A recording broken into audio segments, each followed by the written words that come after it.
Votre contrat ne vous arrange plus, alors déchirez-le. Le problème est réglé, non? Évidemment que non. J'entends souvent dire que les compagnies maritimes dénoncent leur contrat BCO quand les taux remontent.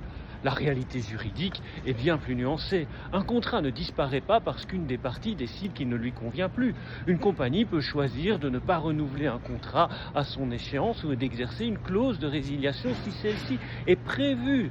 Mais une rupture anticipée sans fondement peut engager sa responsabilité et donner lieu à une indemnisation.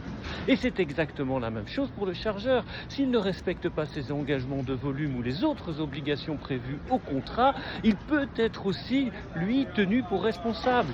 Dans les deux cas, une action en justice est possible, sinon un contrat n'aurait simplement aucune valeur. La clé n'est donc pas seulement de signer un contrat, la clé est de le négocier et de le rédiger correctement. Chaque BCO est différent, chaque chargeur a ses contraintes et les clauses doivent anticiper les risques, définir les droits de chacun et maintenir un véritable équilibre entre les parties. Un bon contrat ne sert pas quand tout va bien, il sert quand les choses se passent mal.